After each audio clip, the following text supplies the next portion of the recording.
Perfeito, gente. Então, começando nosso bate-papo de hoje, Cap, seja muito bem-vindo. Parabéns mais uma vez pela aprovação. E queria dar boas-vindas a todas e todos. Estamos aqui para conversar, para bater um papo sobre, enfim, boas experiências, sobre bons momentos depois de um tempo de luta, mas é sempre importante vocês terem justamente esse contato, vocês terem essa possibilidade de conversar com alguém que passou pela mesma trajetória que vocês e que chegou lá, finalmente chegou lá. E é isso. Basicamente, minha função aqui é só receber vocês e moderar basicamente esse bate-papo. Mas a estrela da noite vai ser o Cap. Então, eu queria sugerir, e aí vocês me digam o que vocês acham, da gente começar com o Cap falando um pouco sobre a trajetória dele, sobre de onde ele veio, qual foi o processo, e aí a gente abre para perguntas. Cap, o que você acha disso? Claro, pode ser sim. Beleza. Vocês estão assistindo? Ah, eu não sei se todo mundo me conhece, né? Sempre bom. Eu sou o professor Felipe S., eu sou professor de Política Internacional do IDEG e estou aqui moderando essa mesa essa noite. Bom, Cap, então pode começar. Oi, gente, tudo bem? Obrigado aí pelo interesse de vocês. Espero que eu possa ajudar de alguma forma no processo de preparação. Bom, eu sou nascido em São Carlos, né, no interior de São Paulo. Eu tenho 32 anos. Eu fiquei aqui até os meus 19 anos, aí fui fazer faculdade em São Paulo, na Faculdade de Direito da USP. E lá para o final da faculdade eu comecei já a me interessar pelo concurso, ver as primeiras, né, me informar sobre os primeiros cursinhos, essas coisas, fiz algumas leituras, mas nada muito a sério, né? Aí depois que eu me formei, eu comecei realmente a estudar e concomitantemente eu achei que era importante fazer alguma outra coisa também, não ficar só focado, né? Então eu me preparei para o mestrado. Eu não comecei o mestrado já nesse primeiro ano, comecei no segundo ano. Então eu fiz 3 anos de mestrado também na Faculdade de Direito, em Direitos Humanos, o mestrado. E então, assim, minha preparação para o concurso nesse primeiro ano, depois de formado, ela foi integralmente dedicada ao concurso e um pouco ao projeto de mestrado, essas coisas, né? Aí, nos 3 anos seguintes, eu fiquei dedicado às duas coisas, mas prioritariamente ao concurso. E agora, nesses últimos 2 anos, né? Foram 6 anos de preparação, mais ou menos. Pode pôr 7 aí, né? 7 anos de preparação. Eu fiquei dedicado novamente, integralmente ao concurso. Eu tenho uma trajetória peculiar, digamos assim, né? Quem me acompanhou, o Fio acompanhou, sabe que foi um processo bem sofrido, meu, assim, porque 2 anos atrás eu fiquei por uma vaga, né? No resultado provisório e depois fiz os recursos, fiquei muito animado, acabei caindo mais uma vaga no resultado final, mas eu fiquei por 0,7 só, né? Uma posição que todo mundo teme, fala, nossa, né? Não queria estar no lugar dessa pessoa e enfim. Aí já fiquei muito chateado, assim, mas como o Henrique está falando aí, é um amigão meu aí, eu tive que passar 3 vezes para passar uma, mais ou menos, né?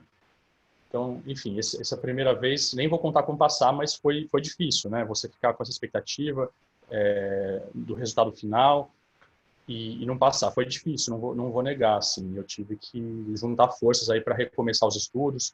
O resultado final sai lá por dezembro, então, para começar a estudar lá em janeiro, fevereiro, foi sofrido, mas eu sabia que era aquilo que eu queria, então eu tentei ver isso como um sinal de que eu estava mais próximo do meu objetivo, porque a verdade é que a gente sempre duvida da nossa capacidade, assim. Até eu realmente conseguir, eu sempre tinha dúvida se eu era capaz, sabe? Então, eu tentei ver dessa forma. Bom, é um sinal de que se eu fiquei por 0,7, é possível para mim, né? Aí eu voltei a estudar, me preparei mais esse ano, foi o ano que eu mais consegui estudar, me cuidei mais, fiz mais exercício, cuidei da minha saúde mental, coisas que são importantes, e estudei bastante esse ano. E na prova, eu cometi um deslize, na prova da terceira fase, né? Da segunda fase, que é de inglês, que eu me equivoquei na hora de escrever uma das questões, eu escrevi uma página errada. E aí eu escrevi lá, percebi na última hora e escrevi, ó, tá na página errada, né? Enfim, o fato é que eles me eliminaram por isso. e minha nota não saiu no dia do resultado final, minha nota não saiu, simplesmente meu nome não estava lá, né? Eu estava dormindo nessa hora, quando eu acordei já tinha um monte de mensagem, o que aconteceu, não sei o quê. Fiquei super atordoado, fiquei, nossa, não estava entendendo, né? Aí eu fui atrás de entender, vi que eles tinham me eliminado, entrei na justiça e consegui um liminar para corrigir minha prova, porque não tinha, segundo o juiz, né, um fato que justificasse essa eliminação. Eles também não tinham se explicado muito bem. Aí, com essa liminar, minha prova foi corrigida e depois dos recursos eu fiquei em quarto lugar, isso no ano passado, né? E aí eu comemorei muito, eu achei que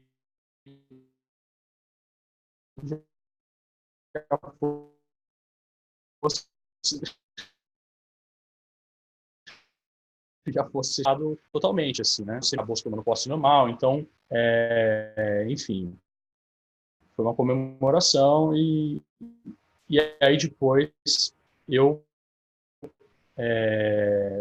vi que eles não iam me chamar para posse, que segundo convocar para posse, quando o processo tivesse transitado em julgado. Então foi mais aí um baque, assim, né? Fiquei muito chateado, tive que esperar e o processo está correndo até hoje. A gente ganhou em primeira instância, talvez o processo fosse julgado agora nesses próximos meses, mas aí eu tive que voltar a estudar mais um ano, que foi muito difícil também. Esse ano foi muito cansativo. Já estava esgotado de todo esse processo, mas voltei a estudar. Não estudei tanto quanto nos outros anos, mas consegui estudar, sobretudo nos meses mais próximos do concurso. E também fui fazer a prova com um pouco de menos peso nas costas, porque eu tinha esse processo rolando. Alguns meses antes da prova, saiu o resultado da primeira instância que a gente ganhou. Então, eu já estava confiante de que o processo daria certo, né? Aí eu consegui fazer a prova com menos peso. Sinceramente, não saí com essa sensação de que eu tinha ido tão bem. Eu achei que eu tinha ido mediano, assim, mas também não teve nenhuma prova em que eu senti que eu tinha me ferrado, assim, sabe? Que tinha uma questão que eu realmente não sabia nada. Eu achei que eu não tinha ido tão bem de português, enfim. Aí, quando saiu o resultado provisório, né, da primeira correção, eu estava em primeiro lugar, né? Eu fiquei super feliz, fiquei surpreso, mas extremamente feliz. Como eu disse, a gente nunca acredita que a gente que é possível até a última hora, né? E aí, já comemorando, já fiz os exames de saúde, já estava, né, agora vai, tudo. E aí, o que acontece é que, como vocês viram, todo mundo acompanhou, no dia de sair o resultado final, não saiu o resultado final, e no dia seguinte saiu uma nota do IADES falando que a correção ia ser refeita, né? O que foi traumatizante. Aí, puta, né? Desculpa o palavrão, mas enfim. Fiquei super chateado mais uma vez e não acreditava naquilo, né? Nunca tinha acontecido uma coisa assim. Então, foi uma surpresa super negativa. Eu falei, bom, agora eu não sei, né? Eles vão corrigir de novo, talvez cancelem o concurso, vão fazer uma correção totalmente nova. Quem disse que eles vão interpretar da mesma forma, né? Enfim, falei, eu vou comemorar mesmo quando der certo, totalmente. Felizmente, a nova correção não foi tão diferente, né? Eu caí 2 posições, fiquei em terceiro lugar. Mas, enfim, aí deu tudo certo, e está dando tudo certo, mas, como vocês devem imaginar, depois de tudo isso, eu vou comemorar mesmo quando eu assinar lá a posse e for oficial. Basicamente é isso. Se vocês quiserem que eu explique mais alguma questão sobre minha preparação, algum ponto, me perguntem aí que eu explico. Valeu, Cap.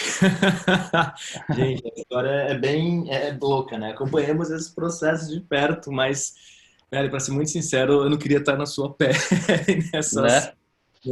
nessas angústias todas. Mas a gente já tem algumas perguntas. É, Eu só queria, eu vou dar uma olhada nas perguntas para dar um pouco uma filtrada, mas só queria que você comentasse Hum. quais são os principais, o que você acha que é importante em termos do que você fez que deu certo durante esse período da preparação? Você já comentou sobre você cuidar da sua saúde, você fazer exercício, mas se você puder dar alguns conselhos para o pessoal, o que você poderia falar? Tá. Só queria fazer um complementar o que eu falei. Eu acho que tem muito a ver com a sua visão de mundo, né? Eu tento ver tudo isso que eu passei também com olhos positivos, assim, imaginar que isso me trouxe algum amadurecimento que é importante para a carreira, né? Uma resiliência. Eu acho que muita gente entra jovem lá e também sem uma experiência profissional, sem saber como é ter um chefe, sem saber como é ter que fazer coisas que nem sempre você vai gostar. Eu acho que foi bom, de certa forma, passar por essas dificuldades para eu valorizar mais o processo e ganhar maturidade. Então, eu tento ver dessa forma, né? Enfim. Respondendo a sua pergunta, Phil, bom, eu acho difícil falar assim do que valeu para todas as matérias, né? Eu dei bastante prioridade para a escrita, eu acho que isso é importante e acaba contando muito na segunda e na terceira fase, você saber escrever um texto bem organizado, bem estruturado, de forma simples, sem rebuscamento excessivo, sem mostrar erudição quando não é necessário, mas também saber mostrar quando é pertinente. Enfim, eu dei essa prioridade.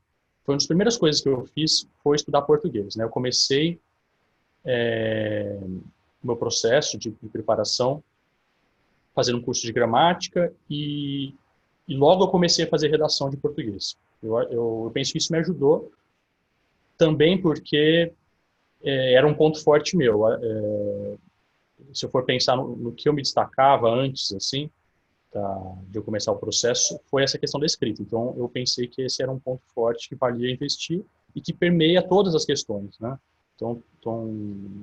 Enfim, essa parte de português foi importante. Para línguas, o que eu penso que deu certo para mim foi fazer flashcards, né? É um método que alguns estudos dizem que é comprovadamente o mais efetivo para você memorizar vocabulário. Então, eu sempre fui fazendo vocabulário de inglês, espanhol, francês, fui organizando isso num documento do Word, cada um para uma matéria, e depois fui passando isso para o Quizlet, que é um site e um aplicativo que você pode fazer esses flashcards, que são jogos de memória, né? Você tenta lembrar a palavra, quando você não lembra, você aperta lá e ela te mostra o significado. E esse site é bom porque ele também tem uma forma de importar os dados dos arquivos do Word e dá para você até transformar em arquivo para o Kindle, né? Que não cansa a vista. Eu preferia usar no Kindle. Você vai lá na parte de imprimir e coloca para imprimir uma palavra por página, né? E aí você fica tipo um jogo de memória no Kindle que não cansa a vista. Para mim isso funciona bem. Eu vou escrever aqui o nome do site e do aplicativo na mensagem. Peraí, deixa eu ver. Pronto. Quizlet.com e tem o aplicativo também para o celular. Sobre o meu nível prévio de cada idioma, inglês, eu diria que era um nível médio, assim, intermediário. Eu tive, acho que, um privilégio, nem todo mundo tem essa oportunidade, de estudar, né, na cultura inglesa por vários anos. Eu também passei um mês, uma vez, com os intercambistas estrangeiros, uma coisa que minha tia organizava.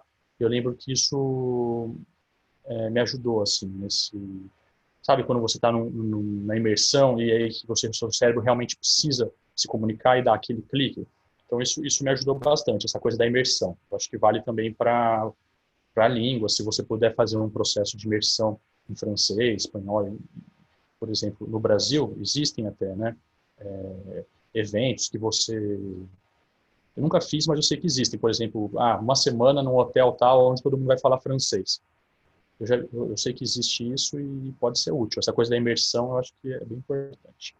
Ou mesmo as simulações das Nações Unidas que o pessoal faz, em geral, você tem comitês que Aham. são em inglês e são 4 dias bem intensos. Eu lembro que, para mim, acabou ajudando isso daí lá em 2000 e quanto? 5, faz algum tempo. Imagino. Essa é uma experiência que eu não tive, que muita gente teve, que é dessas simulações. Eu nunca tive essa experiência e eu sei que no Rio Branco você tem algumas simulações. Eu vou ser novato nessa parte.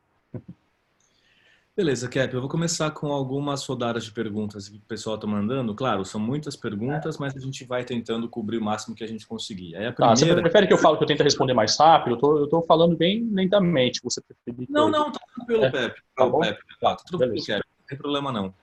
Uhum, Enfim, isso aqui, beleza. a gente faz o que dá no tempo que tem, mas eu acho bom você dar profundidade, você, enfim, falar como você achar mais adequado, não corra não.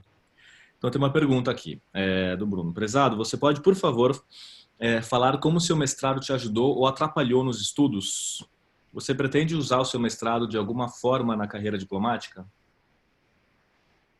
Olha, o meu mestrado tinha algumas matérias que contribuíram para o concurso. Eu tive uma matéria, por exemplo, com o André de Carvalho Ramos, que é alguma coisa que cai no concurso, né? Então, teve alguma contribuição direta, assim. Mas eu acho que a contribuição maior é indireta.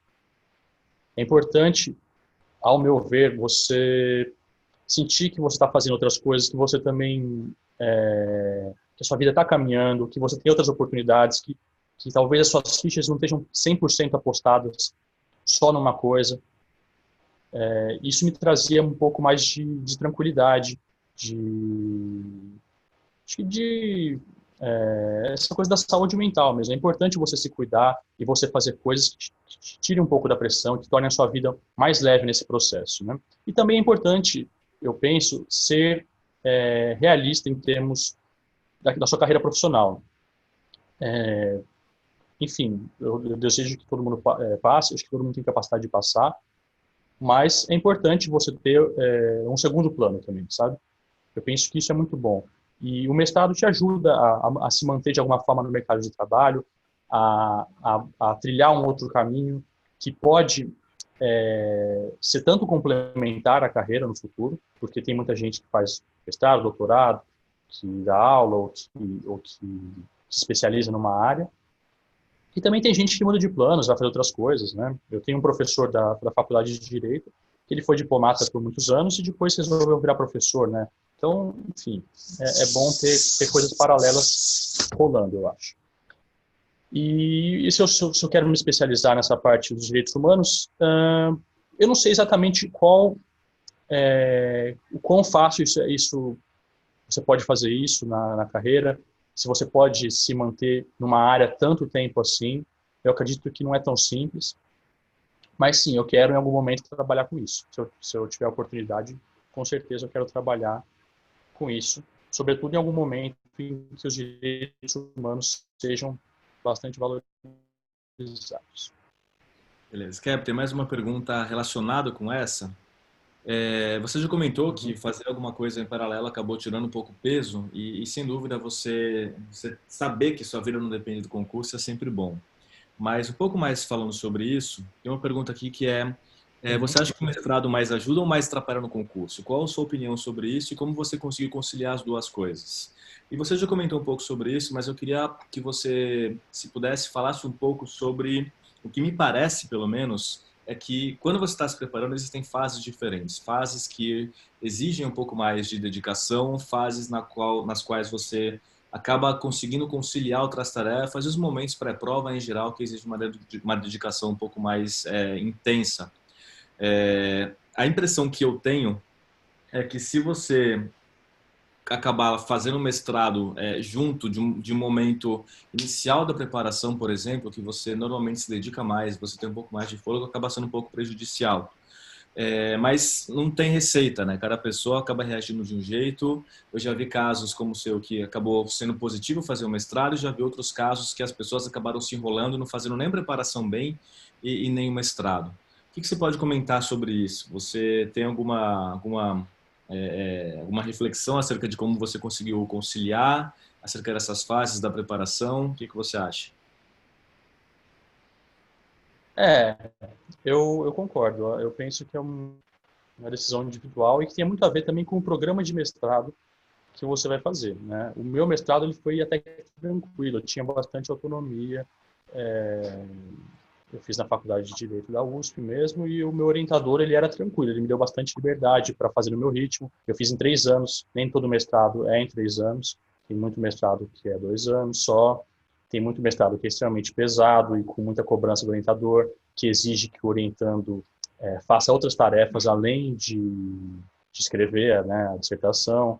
Então, depende muito também como você lida com isso, assim, qual é a sua relação com o processo de escrita acadêmica, qual o peso que isso tem para você. Tem muita gente que fica super mal nessa fase da pós-graduação, que fica esgotado, que é um processo muito penoso.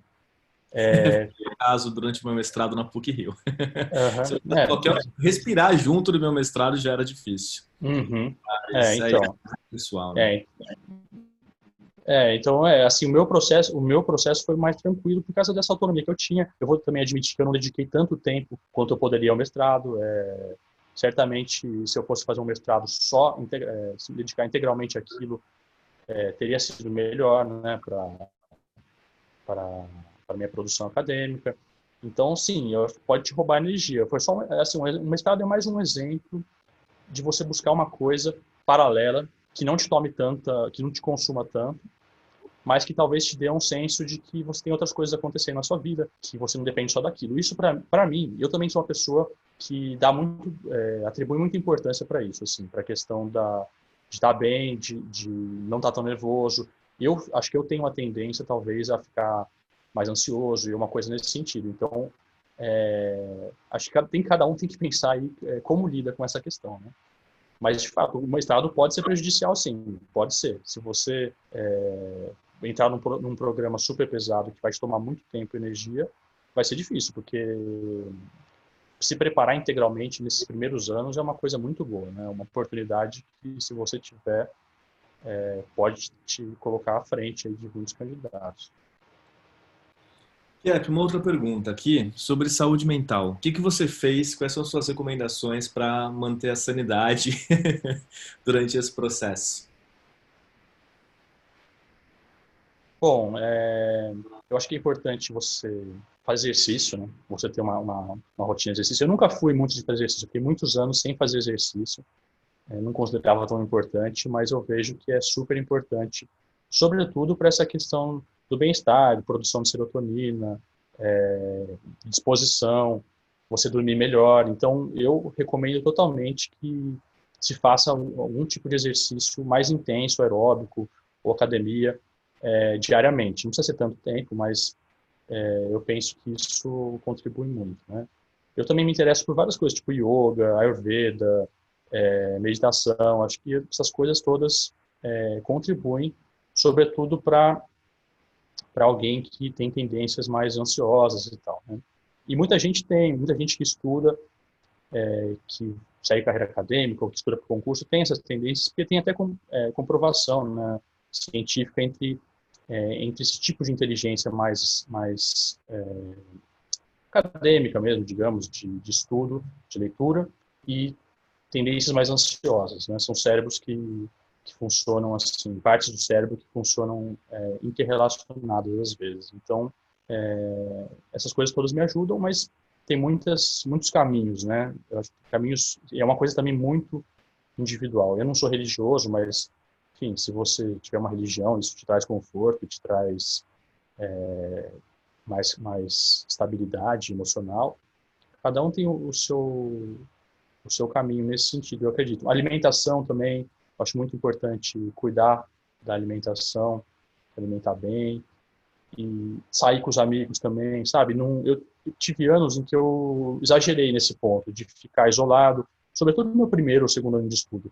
Estava saindo muito pouco, isolado. Na época eu namorava, não dava atenção suficiente para minha namorada, estava sempre com pressa, sempre querendo voltar para casa para estudar. E no longo prazo é contraproducente isso.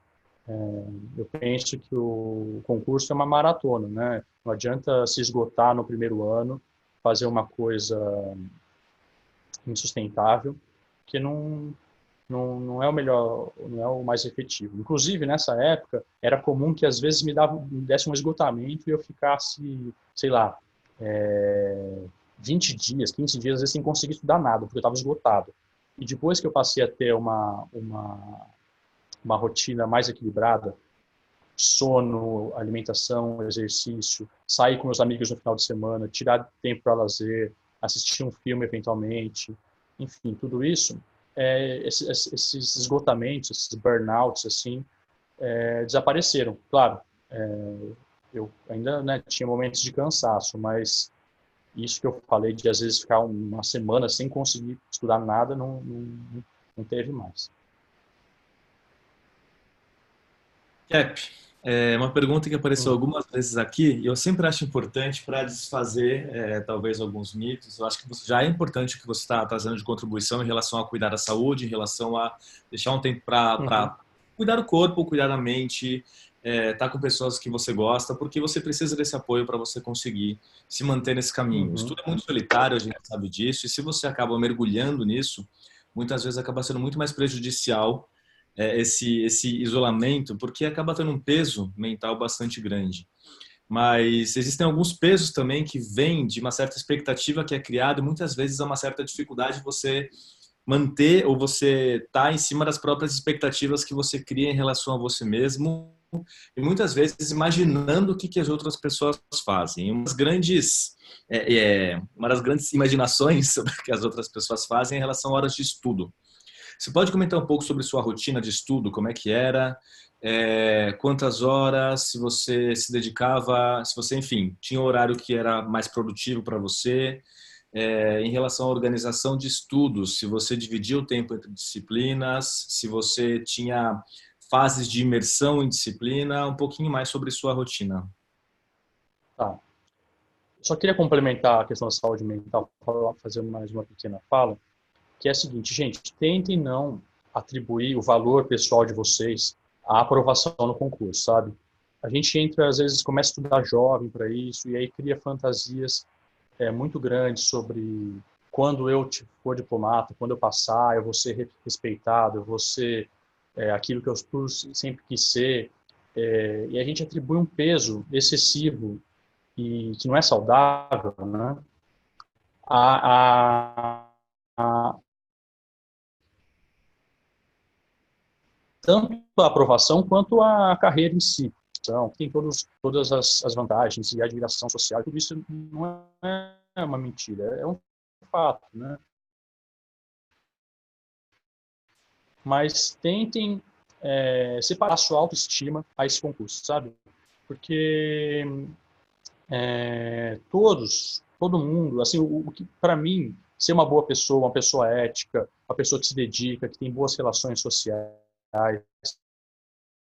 isso tem muito mais valor do que ser uma pessoa meramente bem-sucedida em termos profissionais. Tem muita gente que passa no concurso, não sei se nesse, porque eu não convivi com o pessoal lá ainda, mas enfim, tem muita gente bem-sucedida no mundo em termos profissionais, mas que é super mal sucedida nas relações pessoais, nas relações afetivas, em ter uma vida feliz, sabe? Então, muito cuidado com esse tipo de pensamento que coloca tudo para o futuro e posterga a viver o presente e dá valor para as coisas mais simples e que têm valor na vida, né?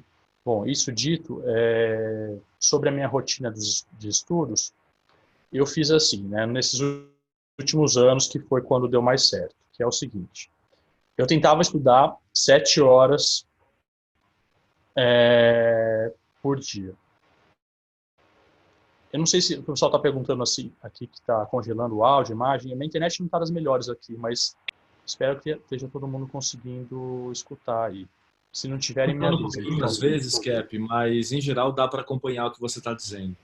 Mas qualquer coisa eu dou um toque, pode deixar. Tá. De 7 horas de estudo. Tem gente que estabelece 8 horas, e tem gente que estabelece menos porque muita gente trabalha, né? Faz outras coisas juntos. Então, 7 horas de estudo foi mais aqui no final. Eu cheguei a estabelecer 8 horas de estudo e conseguia, às vezes, estudar 8 horas líquidas, né? Cronometradas, no primeiro ano, no segundo ano, mas eu senti que, para mim, 8 horas era excessivo. Inclusive porque eu estudava nos sábados também, né? Então, eu tenho um amigo, por exemplo, que passou no concurso, que ele estudava 8 horas por dia, mas não estudava nem sábado nem domingo. Eu estudava 7 horas por dia, inclusive no sábado. Domingo eu deixava completamente livre. Às vezes eu estudava 1 hora no domingo, alguma coisa assim, mas em geral não, né? E aí eu não tinha uma rotina tão fixa. Eu cheguei a fazer um horário, assim, quero começar às 9 horas e terminar a tal hora, mas o meu método era mais focar nesse número de horas. E aí eu dividi os dias por matérias. Todo dia eu começava com uma língua, 2 horas dedicadas a essa língua, um dia francês, um dia espanhol, um dia inglês, e repetia, né? 6 dias, então dava 2 línguas de cada um. Nesse primeiro horário, como eu fazia simulado, acabava que grande parte dessas 2 horas era normalmente usada para o simulado. Então, um simulado de 2 horas já vai um dia inteiro dessa língua. O outro dia sobrava 1 hora para fazer a aula, que eu fazia para corrigir o simulado, e sobrava mais 1 hora de estudo. Então, basicamente, eu fazia o simulado, corrigia o simulado fazendo uma aula de 1 hora, e nessa 1 hora que sobrava, eu revisava todo esse material, meus erros, essa coisa do Quizlet, do vocabulário e coisa do tipo, né? Mas eu também não era extremamente rígido, assim, de, tocou o despertador, vamos parar. Se às vezes eu estava empolgado, sentindo que estava rendendo, ou que eu queria terminar a página, alguma coisa assim, eu ia até o fim. Eu sinto que, para mim, essa maleabilidade é um pouco melhor. Depois dessas 2 horas, eu tinha mais 3 matérias de estudo por dia, né? Que seriam 2 horas para uma, 2 horas para outra e 1 hora para a matéria restante, né? E aí eu ia variando, né? Dividia as matérias e tentava manter mais ou menos equilibrado essa quantidade de estudo por matéria. Basicamente isso. Eu estudo bastante à noite, assim. À noite é um momento que rende para mim, mas eu não tenho hábitos tão saudáveis em relação a sono. Eu costumo dormir tarde. Eu recomendo que quem conseguir dormir mais cedo e estudar ao longo do dia, eu penso que é melhor, né? Beleza, Cap. Só uma pergunta que veio, mas tem a ver com a saúde mental que você comentou. Você fez terapia Uhum. junto com a preparação? Eu fiz só 3 meses de terapia, mas eu faria o meu terapeuta era muito bom, mas muito caro também. Então Ah, eu não fiz por uma questão de gasto mesmo, né? Mas se eu puder, se você puder fazer, super recomendo. eu acho recomendável Para a tudo. vida, né? Para a vida. Acho que todo Devia mundo. ser mais uma matéria obrigatória na preparação do cursinho, entendeu? Cuidar Aham. de si, Isso sem total, dúvida. é. Uhum. Cap, algumas outras perguntas estão aparecendo, ainda tem a ver com rotina de estudo, com horas de Uhum. estudo, enfim, mas com não do seu dia, mas do seu processo de preparação mesmo. Uma das perguntas que veio é em relação a TPS Aham. discursiva. Como você fez com essa preparação? No sentido de que você se preparou para as duas ao mesmo tempo, você começou com preparação só para o TPS, depois discursiva, você começou de um jeito e viu que não era muito adequado, passou para o outro. Como que foi isso? É, Eu, assim, eu penso que tem uma questão muito individual. Eu nunca tive dificuldade com teste. Quando eu fiz vestibular, eu consegui passar com certa facilidade para a segunda fase, mesmo quando eu não estava estudando muito. Desde o primeiro TPS, eu fiquei mais ou menos próximo, né? Eu nunca fui, bom,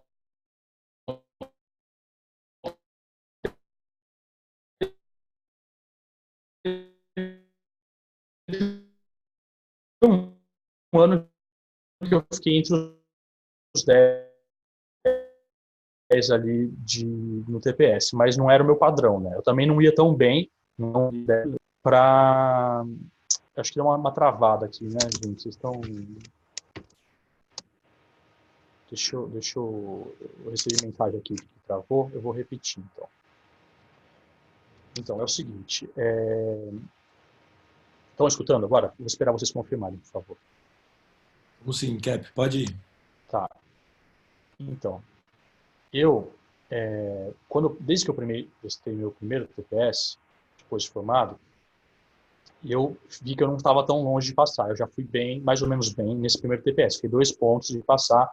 Depois, no ano seguinte, eu fiquei 1 ponto. Então, isso me deu alguma confiança para começar a estudar para a terceira fase desde o começo, porque eu sentia que não estava, sabe, que ia rolar naturalmente essa aprovação no TPS. Mas eu também não era uma pessoa que... Eu tenho amigos que já ficaram entre os primeiros TPS algumas vezes, que ficar em primeiro, segundo e tal. Eu nunca fui também, eu cheguei a ficar em sexto um ano, mas o meu padrão era ficar em 50, 30. Esse ano, inclusive, que eu fui aprovado, eu fiquei em 90º, né? Uma coisa assim.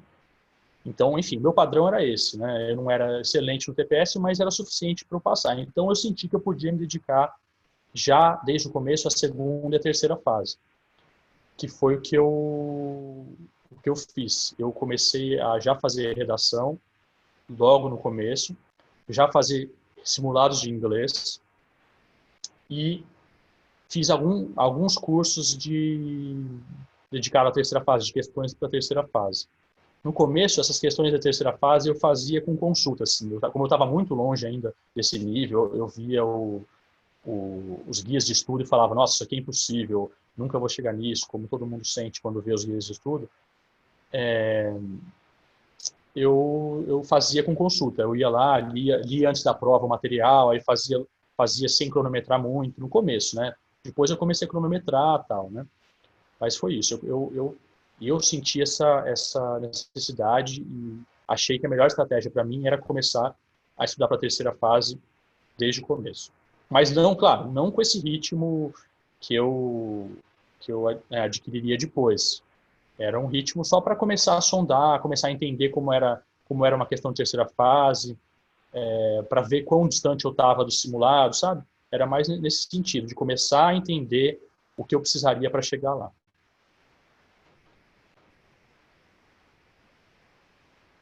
Beleza, Cap. É, Mais uma pergunta ainda relacionada com essa questão da rotina, com as suas matérias.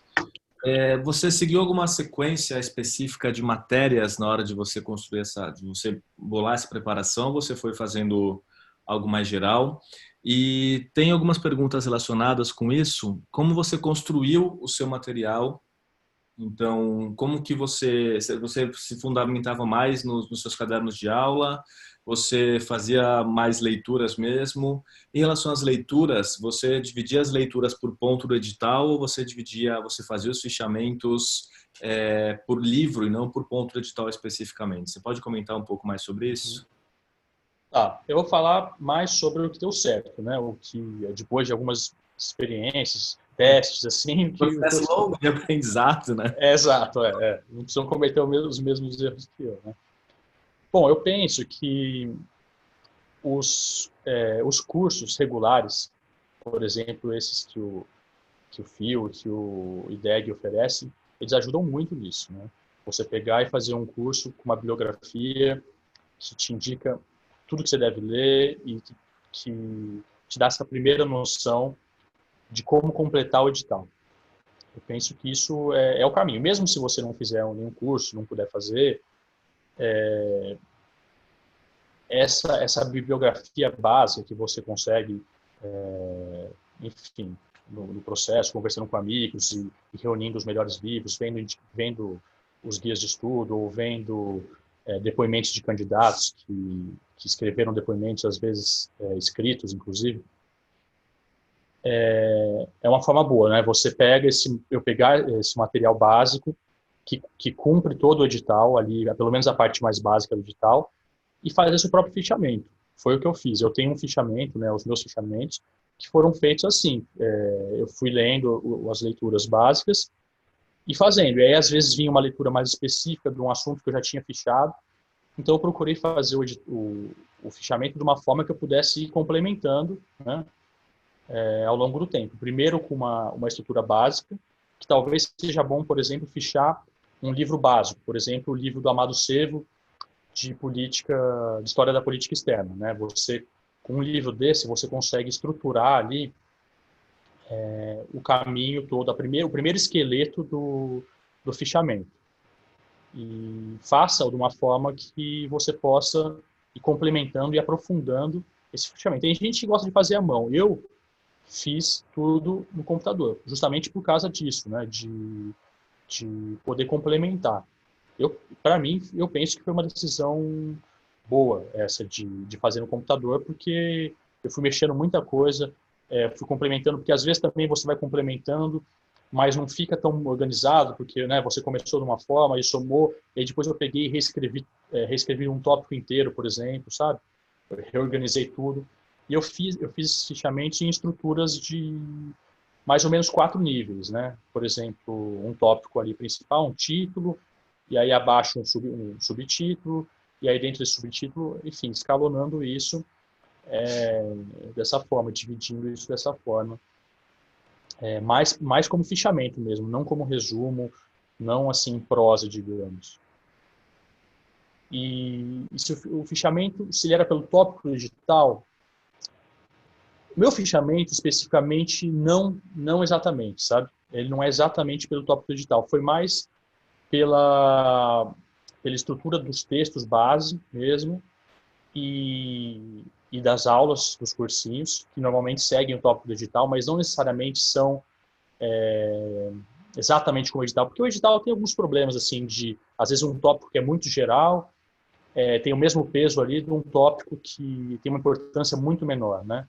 Então, nem sempre essa hierarquização dentro do fichamento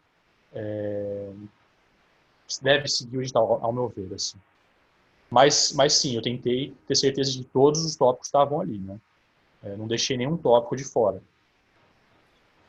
Beleza. Tem algum pessoal que chegou mais tarde, só para recordar algumas coisas que você falou no começo, mas são bem rápidas. Eu queria só que você falasse de novo se você fez cursinho de todas as matérias e quanto tempo Uhum. você se preparou. Eu me preparei eu diria que 6 anos, considerando que eu passei ano passado, né? Então, o fato que importa mais é chegar ali no nível, né? Mas, para quem não ouviu, eu tive uma história meio complicada aí de passar, mas tem um processo judicial, enfim. Mas eu diria 6 anos líquidos, assim. Qual que era a outra pergunta mesmo? Desculpa. Cursinho de todas as matérias, se você fez. Ah, se eu fiz. Em algum momento eu acredito que sim, em algum momento sim, mas não todos, eu não fiz curso regular de todas as matérias. História, por exemplo, eu não fiz curso regular. Não que não vale a pena, foi só uma escolha daquele momento, assim. Eu senti que eu podia priorizar outras matérias, eu priorizei português, gramática, no começo, redação e inglês, que eu senti que que eu queria sentir quanto tempo demoraria para eu pegar a mãe ali, eu achava que era um grande desafio isso. Mas eu fui fazendo cursinho, sim, de geografia, de política nacional, fiz vários, sim, e muitos ajudaram, foram fundamentais, assim, para a aprovação. Não conseguiria sem eles, muito provavelmente. Você tem alguma técnica em relação à revisão para as matérias em geral? Você falou dos flashcards em relação ao vocabulário, você falou Uhum. do programa lá para os flashcards, mas em relação às outras matérias, qual que é a técnica que você tem para revisão? E se você tem alguma técnica específica para você fichar os textos também? A minha técnica de fichar era pegar os textos base, grifar primeiro, fazer uma primeira leitura grifando, e fazer uma segunda leitura passando reestruturando, né, as minhas palavras para o fichamento. E aí, às vezes, também pegava os slides, né, dos cursinhos, por exemplo, comparava, via como estava estruturado lá, enfim, pegava todo esse material junto e ia ali fazendo nas minhas próprias palavras, digitando no Word. Era essa a minha estrutura. Putz, desculpa, eu esqueci de novo qual que era a primeira pergunta. Ah, revisão. Isso. Sobre a revisão, eu dei bastante prioridade para a revisão. Eu penso que revisar é muita matéria, então revisar muitas vezes é fundamental. A minha estratégia foi não economizar nas leituras base, assim, sabe? Eu penso que nesses primeiros anos, enfim, eu tenho que lembrar isso, tem padrões e padrões, né? Tem pessoas que são extremamente fora da curva. Esse ano, por exemplo, teve pessoas que formaram e se passaram entre os 5, 6 primeiros colocados. Pessoas super jovens e que estão, né, fora da curva. Eu não vou recomendar partir desse pressuposto, porque isso é exceção da exceção.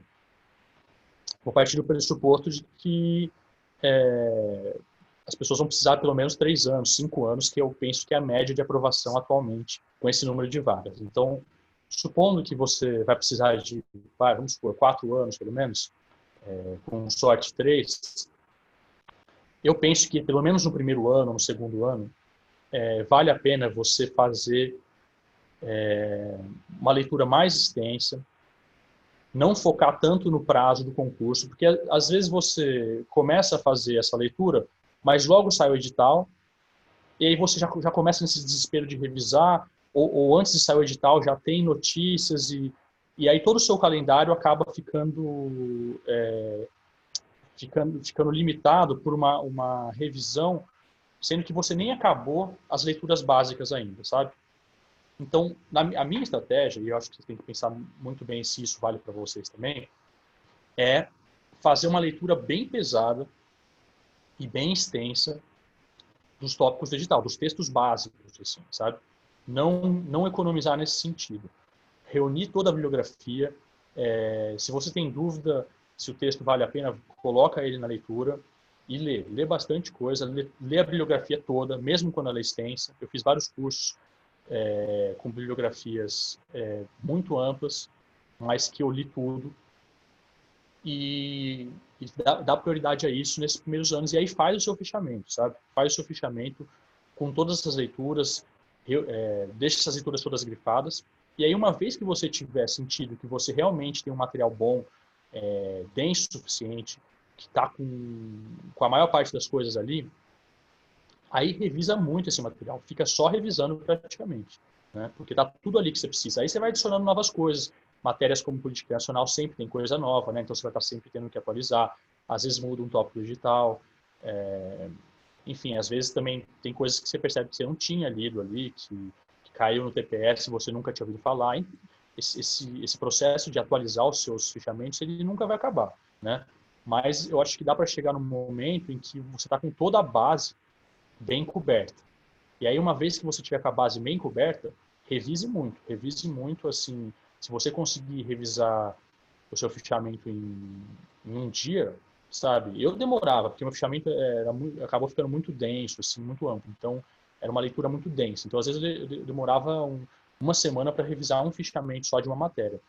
Mas, a partir de um certo momento, meu processo foi basicamente estudar línguas, revisar meus erros de línguas, fazer simulado de línguas e revisar muito.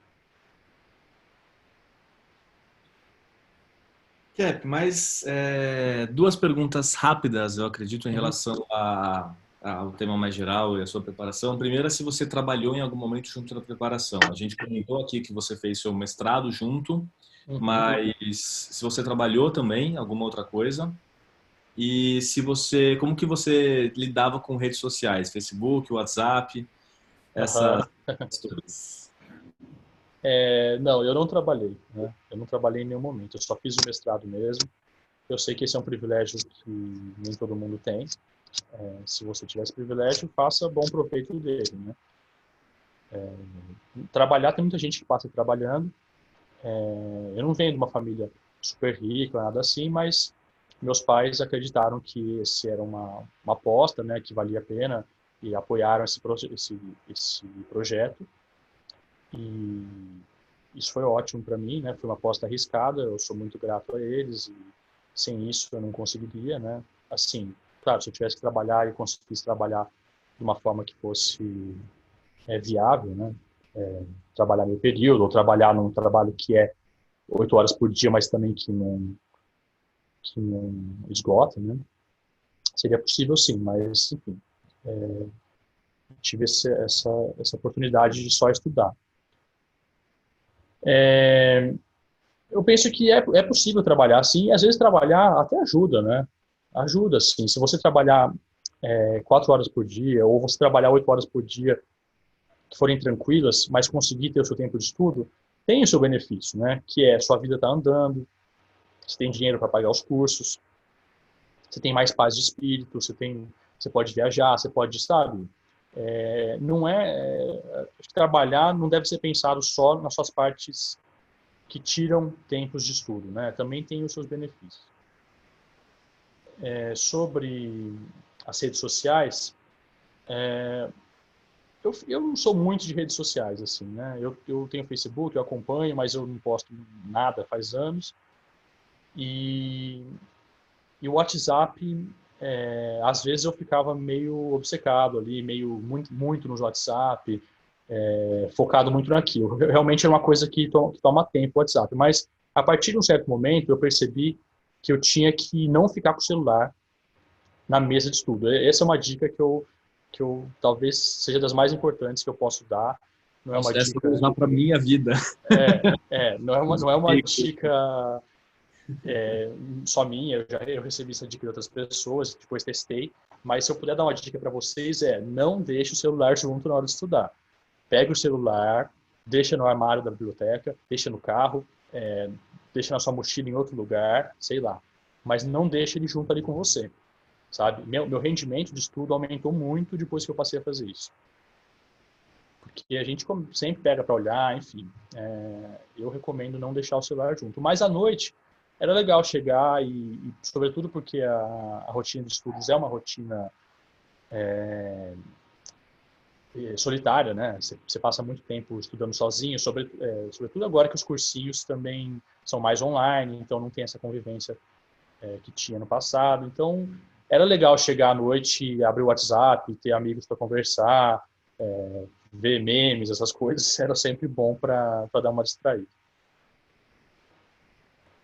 Cap, onde você estudava normalmente? Eu estudava mais em biblioteca, né? Na biblioteca da USP, da Estádio Universitária, uma biblioteca aberta para todo mundo, não precisa nem ser aluno de lá, né? Eu ia para a biblioteca e estudava lá. E também, depois eu vim para São Carlos, né? No último ano eu mudei para São Carlos e aqui também tem USP, também tem uma boa biblioteca aqui, então eu costumava ir para lá. Basicamente era isso. Eu cheguei a estudar em casa, por alguns anos eu estudei em casa. Nos primeiros anos eu estudei mais em casa, mas não vou dizer, né? Eu estou dizendo o que deu certo para mim, o que foi mais efetivo. Então, no começo eu estudava com o celular e em casa. Não são coisas que eu recomendo, não. Eu recomendo sair de casa, estudar. Mas aí você tem que ver toda a infraestrutura que está disponível, né? Porque é importante você ter um lugar para almoçar, um lugar para tomar um café, né? Quanto dinheiro você vai gastar para se deslocar. Isso tudo tem que ser levado em consideração. Cap, você mencionou agora no final a questão do custo da preparação, e claro, o custo do lugar onde você vai estudar, quanto você vai gastar para passar o dia fora, tudo isso precisa ser levado em conta. Mas uma pergunta que também fizeram e que é muito importante é em relação a se você tem noção de quanto você gastou ao longo da preparação. Isso é sempre difícil de calcular, a gente bem sabe, mas ainda que você não consiga fazer uma estimativa, enfim, tentar fazer uma estimativa.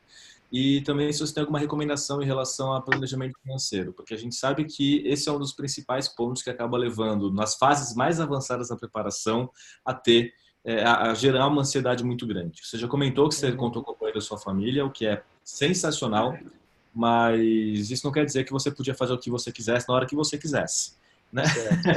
Então, se você tem alguma recomendação, se você tem noção de quanto você gastou e alguma recomendação em relação ao planejamento financeiro. Bom, uma das coisas que a gente aprende quando a gente começa a estudar economia para o concurso é o conceito de custo de oportunidade, né? Os primeiros conceitos. É importante levar em consideração isso. O custo de oportunidade desse concurso é altíssimo. Quando você está com 20 e poucos anos, acabou de sair da faculdade, você opta por, em vez de ir trabalhar, se consolidar profissionalmente já nesses primeiros anos, sair de um estágio e já entrar no emprego, você opta por substituir isso por ficar em casa ou na biblioteca estudando sem trabalhar, o custo disso é muito alto financeiro, né? As pessoas não consideram isso, mas só isso já tem um custo muito alto. Eu sou formado em Direito. Então,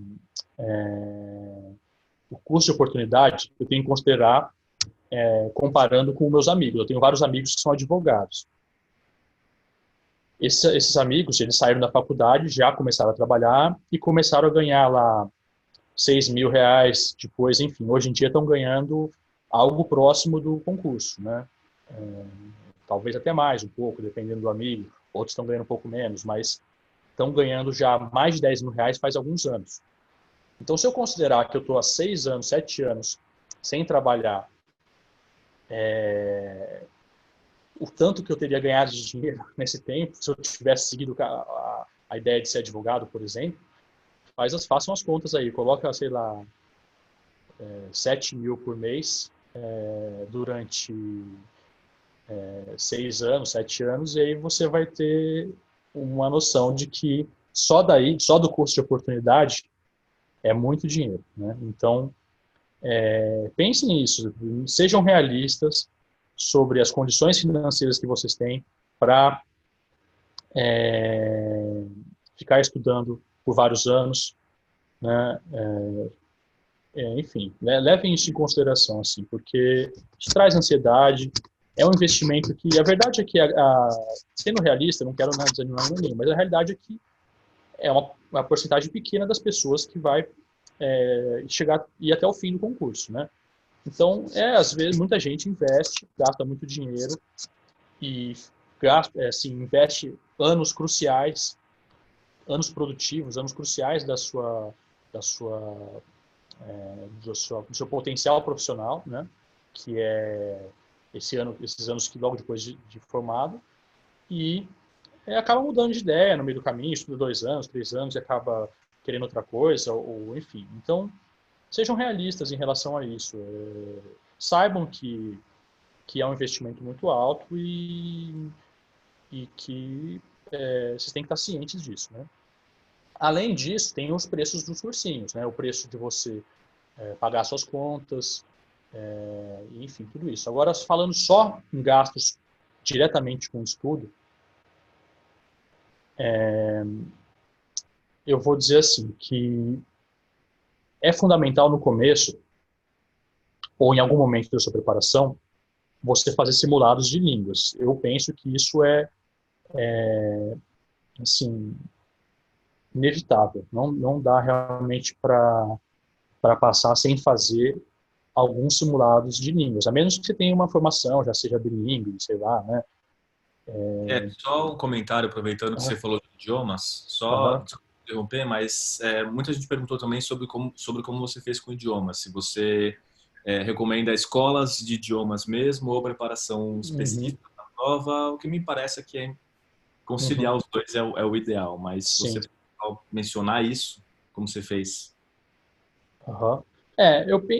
Eu acho que para esse idioma, fazer simulado é a melhor estratégia. Você faz o simulado, começa a ver os seus erros, começa a entender, e aí o professor vai te indicar a leitura. Se você tiver muito distante mesmo, ele vai focar em gramática, focar em vocabulário, e se você já tiver um nível mais próximo, vai focar nos seus erros específicos, mas eu, desde o começo, eu fiz simulados. Eu recomendo isso, claro, a menos que você não tenha nenhuma base da língua. Aí não adianta, né? Mas se você já tiver uma base, eu acho legal você fazer os simulados para sentir, entender o quão distante você está ali do nível necessário. Sempre considerando que nem sempre a correção do professor em línguas ela corresponde à do concurso. Né? Tem professores que pesam muito a mão na correção, você começa a fazer e acha que está a anos-luz do que você precisa da prova. Aí você faz a sua primeira prova real e você vai bem, você já tirou o que você precisava tirar, sabe? E vice-versa, também tem professores que são mais lenientes e nem sempre corresponde à realidade. Leve isso em consideração, mas faça simulados para entender a sua distância. E a maioria dos professores, a maioria dos cursos, já é com simulados, né? Então, enfim, eu penso que é bom fazer curso de línguas direcionado para o concurso por isso. Enfim, só para terminar a conclusão dos gastos, gasta muito dinheiro. Não sei se eu poderia falar um valor assim, mas dá para se virar ali com R$ 800 por mês, R$ 600 por mês. Você vai selecionando o que é mais importante, tenta fazer alguns cursos primeiro, depois outros cursos, mas não dá para fugir muito disso, não. Eu acho importante falar também como uma coisa acabou mudando desde quando a gente começou a nossa preparação, né? Eu lembro que quando eu comecei, o primeiro boleto que eu paguei foi de R$ 12 mil para fazer um monte de curso. Claro que eram outros tempos, outras circunstâncias. Quando eu comecei, para quem não sabe, né, eu comecei a preparação em 2011, em 2014 eu comecei a dar aula no IDEC, 15 foi o último ano que eu prestei a prova e aí eu já fui só para docência mesmo. Agora faço meu doutorado na USP, no King's College de Londres. Então estou aqui meia-noite e pouquinho já aqui de Londres. Mas eu acho que as grandes evoluções em relação ao concurso foi você ter a possibilidade de você estudar fora dos centros, Rio, São Paulo e Brasília. Nem sempre foi assim, nem sempre você tinha essa possibilidade. Então muita gente ou ia para essas cidades ou não tinha condição de estudar, e hoje em dia você tem. E outra coisa, você poder ter um planejamento muito menos salgado do que era há alguns anos. Porque eu lembro, eu falei desse primeiro boleto assustador, né, quase achar um carro, e vários amigos meus, eles também, enfim, amigos nossos, né, que tiveram meses e meses e meses, às vezes mais de ano, com boletos de 3, 4 mil reais para pagar todos os meses. Então, se uma coisa a concorrência faz é justamente fazer um pouco mais equilibrado. Então, existe possibilidade de você conseguir, como o Cap falou, com 600, 800 reais por mês, se você conseguir fazer uma boa preparação. Mas eu acho que... Perdão, gente, vocês estão me ouvindo bem? Pareceu que minha conexão está instável. Perfeito. Mas é isso, você tem a possibilidade de se planejar, mas o importante é ter algum planejamento. Uma coisa que muita gente faz é quase que queima a largada, né? Como você comentou. Quando a gente começa a se preparar, a gente tem muita energia, a gente tem muita vontade e às vezes muito da energia que a gente acaba queimando por não se planejar bem em relação a tempo de estudo e querer estudar tudo na mesma hora, ao mesmo tempo e 200 horas por dia. Não é assim que funciona. E gastar todo o dinheiro de uma vez sem pensar que você tem que se programar para uma preparação de médio e longo prazo.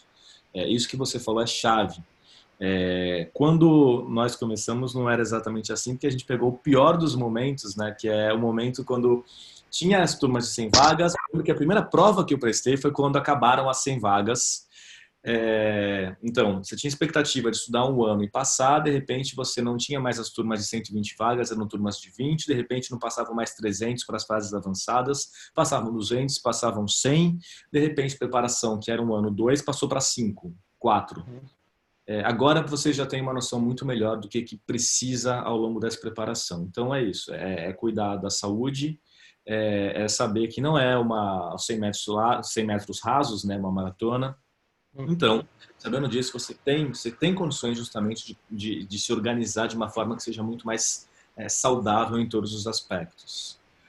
Uma outra pergunta que fizeram, essa eu creio que seja rápida, se você tem alguma recomendação para alguém que está no ensino médio, mas quer a diplomacia. O que você acha? Para quem está no ensino médio, foque em línguas. Foque em aprender bem inglês. É a recomendação que eu queria, sem dúvida. Né? Foque em aprender bem inglês, espanhol, francês e na sua escrita em português também. Isso vai valer também para o vestibular, né?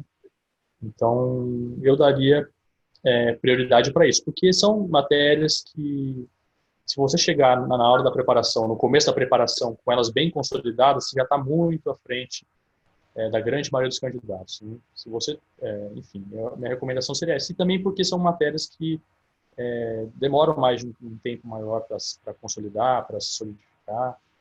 E, às vezes, não dá para comparar uma pessoa que estudou francês ao longo de 6, 7 anos com calma, com alguém que está focado ali só em conseguir fazer a prova, né? Que era até o meu caso. Eu até comecei a estudar um pouquinho antes, tal. Mas quem vem já de uma preparação, que fez mestrado em francês ou que estudou em escola bilíngue, em inglês, o nível é muito alto, né? Então eu recomendo focar nisso. Mas claro, vai lendo outras coisas, mas sem se cobrar muito, porque a vida vai mudando enfim. Mas vai fazendo leituras aí sobre livros básicos, que não são tão pesados, o Amado Servo, por exemplo, acho que dá para dar uma lida para uma introdução. Que é isso. Acho conselhos valiosos. Em relação a livros básicos, é muito comum o pessoal me mandar e-mail. Agora, né, como eu nessa correria não estou mais fazendo vídeo no YouTube, essas coisas, está um pouco mais lento, mas era muito comum receber e-mails de pessoal que estava começando a estudar ou ainda estava acabando ou faculdade ou ensino médio E a recomendação que eu dava primeiro era essa, vai para as línguas, porque não adianta. Você tem que pensar que cada matéria tem um tempo diferente de aprendizado. E, sem dúvida, os idiomas eles têm um tempo de aprendizado que é muito maior do que história. Dependendo da sua formação, aí quando você está no ensino médio isso não vai variar tanto, mas o pessoal às vezes me pergunta qual curso eu recomendaria para alguém que quer diplomacia. Para ser bem sincero, cursos de humanas certamente ajudam, mas o que eu recomendaria sempre para sua graduação é que você faça um curso que você gosta, qualquer que seja ele. A gente já viu gente que fez música, que fez engenharia, que fez odonto, que fez, enfim, N cursos e foram aprovados nessa prova. Então, não se paude por isso, mas se você já quer dar um direcionamento maior, cursos de humanas são recomendados. Outro ponto que eu poderia acrescentar é que cada matéria tem um tempo de aprendizado diferente e isso varia de pessoa para pessoa. Então, comece a identificar quais são as matérias, quais são os temas, pelo menos, com os quais você tem mais afinidade, mais facilidade, e quais são os temas que são um pouco mais trabalhosos. Óbvio, os temas que são um pouco mais trabalhosos, eles têm uma curva de aprendizado que é um pouco maior. Então, se programa nesse sentido também. Quando você vai começar a fazer os seus cursos, você não vai fazer todos os cursos de uma vez, o que é um erro brutal, que ainda bem, pouquíssima gente faz hoje, mas era muito comum há alguns anos.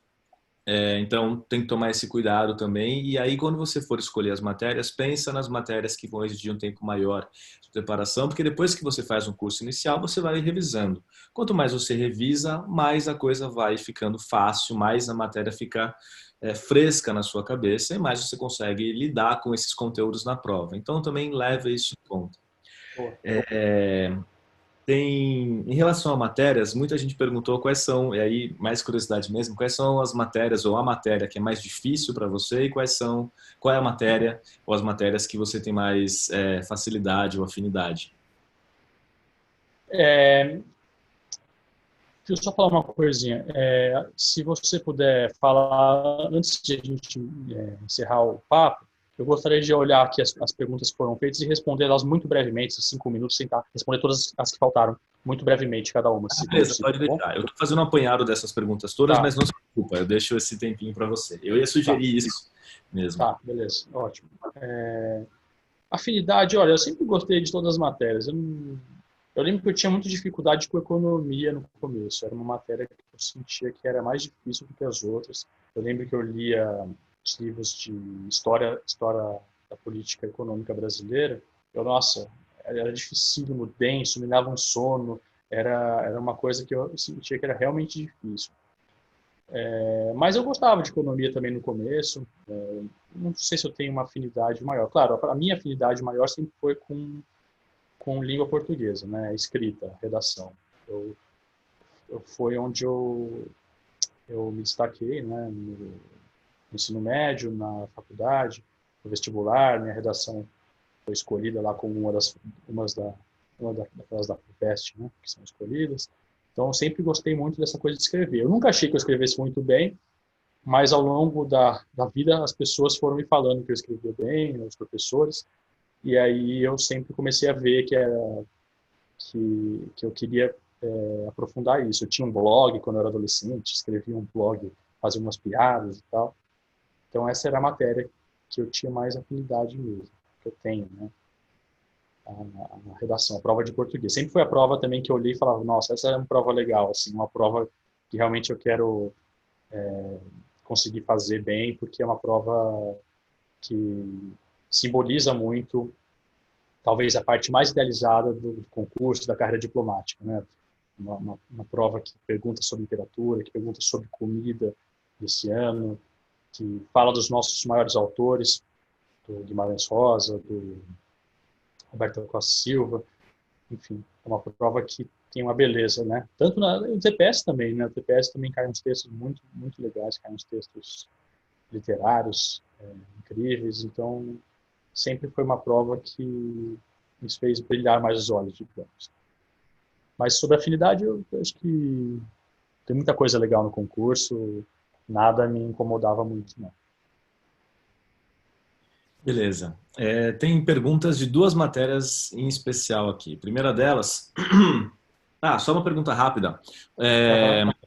Com quantos anos você começou a estudar as línguas estrangeiras? Inglês eu comecei cedo, né? Talvez 13 anos, inglês. Eu estudei francês. Eu lembro que na época do cursinho, eu fiz um ano de cursinho para a faculdade. Por alguma razão, eu peguei um livro lá de francês e comecei a estudar também, mas assim, só eu e o livro mesmo.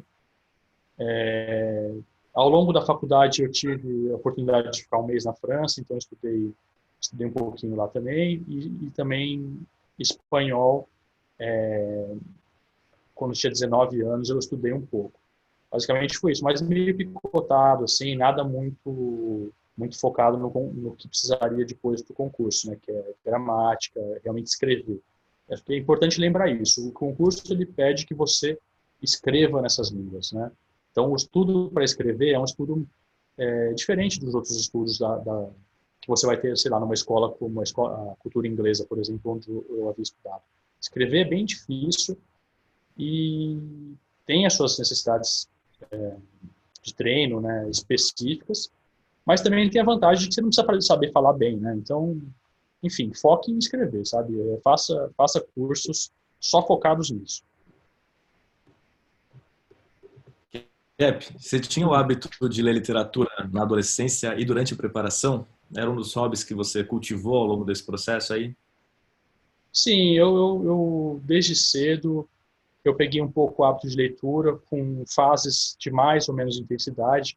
Eu gostava de ler algumas coisas, li Dostoiévski, por exemplo, eu tinha lido já esse livro Primeiras Histórias que caiu na prova desse ano. Eu tinha lido fazia, sei lá, 10, 15 anos atrás, mas não lembrava nada, então também não ajudou, porque eu não lembrava pelo nome do conto, eu não reconheci qual era o conto. Então, nisso não ajudou, mas sim, eu tinha algum hábito de leitura, sim. Mas vou te falar que desde que eu comecei a estudar para o concurso, eu tenho lido muito pouca literatura, muito pouca, porque é tanta leitura que a gente tem que a prioridade acaba sendo as leituras do concurso, né? Eu li algumas coisas do Machado de Assis, Exaú Jacó, li alguns textos literários nesses últimos anos, mas não bem pouca coisa, para ser sincero. Beleza, tem algumas perguntas específicas de três matérias em especial. Tem uma pergunta aqui sobre preparação em literatura. Não Uhum. temos exatamente literatura na prova, né? Mas você comentou que não lia tanto literatura, mas você deve ter um cuidado especial com os textos, enfim, com português em si, mas eu acho que isso está muito Uhum. conectado à própria prova, né? A fazer simulado de redação, a fazer, enfim, estudar para o TPS. É isso mesmo? Uhum. Eu penso assim, que é importante fazer com a literatura o que você faz com as outras matérias. Ter uma leitura mais esquematizada, mais bem organizada. Ler um livro, anota o nome dos personagens, anota o enredo básico, anota passagens, conceitos, que às vezes é legal você ler, dar uma fuçada no Google em alguma crítica literária sobre determinado autor, põe lá Guimarães Rosa, por exemplo, e vê o que os críticos falam. Às vezes você pega um conceito crítico que vai te servir para fazer uma análise de uma prova, sabe? Por exemplo, eu lembro que numa dessas pesquisas eu me deparei com um conceito do Antônio Cândido de superregionalismo, né? Que é o conceito que ele usa para analisar o Guimarães Rosa. Aí eu fui, anotei esse conceito e, e fiz um resumo. Eu tenho um resumo também, né, de literatura. Então, eu acho que é legal você ir sempre agregando essas informações, salvando elas em um arquivo, porque a gente vai esquecendo muito, né? Então, faça essa leitura também esquematizada da literatura. Sempre Você tinha perguntado mais? Não, era a relação à literatura é isso, mas você tem alguma dica específica em relação à história e PI? Vou começar com história. História. Hum, Bom, história é uma matéria mais densa, que tem, né? É uma matéria que talvez precise de mais tempo de leitura para você chegar no nível que é necessário. É uma matéria realmente infinita, parece, né? Bom, eu recomendo que você faça um bom curso regular ou você consiga acesso a uma boa bibliografia. Uma bibliografia muito ampla, tem que ser uma bibliografia ampla mesmo, vai ser, não tem como escapar de textos específicos. Então, bom, faça primeiro uma leitura dos textos básicos assim, porque a gente chega muito perdido. Então é legal você começar pelos textos mais básicos, tipo Boris Fausto ou Amado Servo. Com base nesses textos, comece a lá esquematizar o seu fichamento, faça um esqueleto do fichamento para você saber mais ou menos onde você tem que passar, né? E aí depois comece as leituras mais específicas, de textos mais específicos de cada tema. Por exemplo, tem aquele texto do Basile sobre a política do Império, a política interna no período do Império. É muito bom esse texto, é um texto incrível, assim, que tem que ler. Então, você tem muitos textos bons sobre períodos específicos e que vão te quebrar um galho, assim, né? Então, aí você vai ler fichar esses textos e adicionando naquele primeiro esqueleto que você tinha. Basicamente é isso. E sobre... Qual era a outra matéria mesmo? PI. PI. Olha, PI... você tem que fazer... Uma coisa que eu fiz que eu acho que me possibilitou que eu me destacasse em alguns momentos foi dar uma boa importância para a teoria das relações internacionais. Como eu sei que muita gente é formada em RI, já traz essa base da faculdade, eu sei que eu senti que era importante tentar diminuir esse gap, né, em relação a essas pessoas. Então, eu li alguns desses livros que falam mais de teoria das relações internacionais. Eu não lembro se o Fio vai me ajudar nessa. É um livro Enassar, né? Não sei se O Nizar Messari João Pontes Nogueira. Não sei se você recomenda esse livro. Sim, então, recomendo. Eu li esse livro. Aí tem aquele, acho que um internacional que é Sorensen, uma coisa assim. Sorensen, exato. Enfim, são livros assim, manuais, né? Eu li basicamente esses mesmo. E depois li alguns artigos mais analíticos da Foreign Affairs, alguns artigos mais teóricos mesmo. E fui reunindo esses conceitos assim que eu sempre tentei usar na prova de segunda fase, terceira fase, agora segunda, né? Sempre que tinha uma questão mais aberta, alguma questão que permitia uma análise mais teórica, eu tentava usar esses conceitos. Eu penso que isso dá uma qualidade maior para as questões, tanto em PI quanto na prova de português, mas tem que ser usado com parcimônia, digamos assim. Tem que ser usado quando realmente for adequado, sabe? Não também forçar a barra e querer citar teoria quando não tem cabimento, sabe? Quando a pergunta às vezes é super objetiva e aí você vai para a teoria. Não é por aí, sabe? Mas se você tiver a oportunidade de fazer uma situação e usar bem o conceito, faça isso, porque isso dá uma qualidade que acho que estimula o corretor a te dar uma nota mais alta ali, sabe? Eu não diria melhor. Não? Você não diria melhor. Não sei, enfim. Você tinha um caderno de história do Brasil e outro para política externa brasileira, ou você unificou os cadernos? Não, eu tinha dois cadernos, né? Dois cadernos separados. Um só de história da política externa e o outro só de história. E o outro só de história da política econômica também. Uhum. É o que eu sempre recomendo também, porque cada matéria tem sua linguagem, né? Então, mais que temas conversem, é bom você ter um espaço dedicado para cada uma delas. Sim. Eu vou para duas últimas perguntas e aí depois você faz o tour pelas perguntas que enviaram. Beleza. Eu tentei cobrir o máximo possível, mas vamos lá. A primeira delas, você falou de várias coisas que você fez que deram certo. Você podia comentar algumas coisas que você fez e que deram errado? Que deram errado? Boa. Não, acho que é boa pergunta, porque às vezes as pessoas podem estar fazendo isso, né? Deixa eu pensar aqui, preciso pensar um pouquinho. Bom, uma coisa que eu fiz que deu errado foi eu separei os meus resumos em tópicos, assim, né? Em tópicos mais ou menos de acordo com o edital. Aí eu tentei fazer um texto base, assim, uma questão de terceira fase, pegando cada tópico, assim, sabe? Mais ou menos uma questão meio básica, assim, que eu tivesse que abordar cada tópico, que eu achei que escrever sobre cada tópico, assim, ajudava a consolidar e tal, mas deu muito trabalho, não foi muito pragmático. Não vale a pena também fazer uma questão sobre cada tópico. Tem tópicos que não dão certo você fazer uma questão na sua casa, assim, sabe? Os professores sabem melhor como formular questões, assim. Então, acho que não recomendaria isso, assim, você fazer em casa muitas questões. Mas, ó, uma coisa que deu certo em contraposição foi fazer um grupo de estudo com amigos em que a gente treinava questões dissertativas, né? Cada amigo formulava uma questão por semana e a gente fazia essas questões e depois esse amigo corrigia e dava um modelo, né? Isso foi uma coisa que deu certo para a gente, uma coisa legal. A gente fez 6 amigos, né? E foi legal, isso foi uma experiência boa. E também para PI, também uma coisa legal para PI é você juntar um bom grupo de pessoas mais próximo da prova e fazer uns resumos aí, sabe? Fazer uns resumos das coisas que aconteceram, né, nos últimos meses, assim. Cada um fica responsável por alguns tópicos. Isso foi uma coisa que sempre me ajudou também, sabe? Fazer esse grupão antes da prova e cada um trazer os seus materiais, assim, de atualidades, assim, digamos. Outras coisas que não deram certo, eu precisava pensar mais, assim, realmente não está me vindo à cabeça, mas acho que o que não deu certo foi essa coisa da marcha forçada, assim, né? Estudar mais do que é saudável, ficar isolado, ficar distante dos amigos, não sair de casa, só querer estudar, estudar, estudar. Isso não deu certo para mim. Foi uma coisa que era contraprodutivo, contraproducente, né?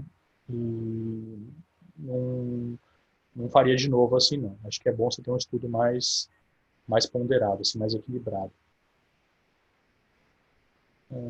Cap, última Uhum, pergunta, antes uhum. de você ir para a rebarba aí. O que te fez não desistir? O que me fez não desistir? É uma pergunta difícil essa, né?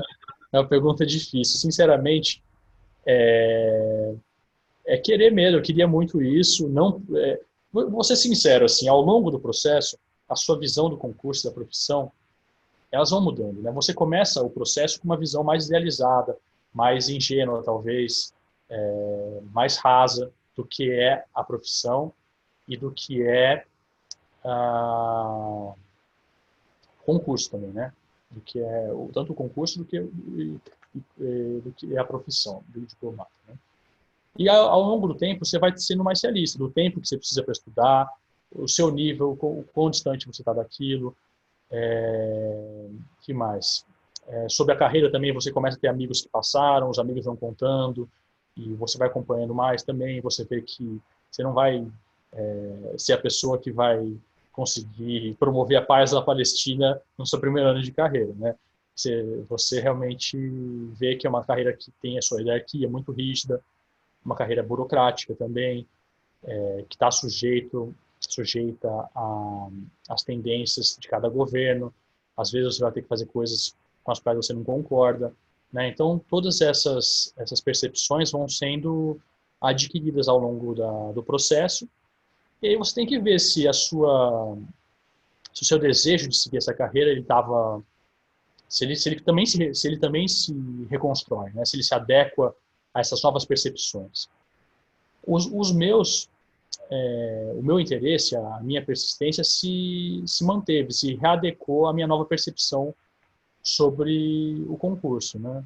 Eu não sei explicar exatamente da onde vem isso, mas eu penso que é da minha percepção de que essa é a melhor carreira para mim. É uma carreira que se adequa à, à minha personalidade, né? Eu gosto de estudar essas matérias todas. Para mim foi sempre um prazer estudar essas matérias todas.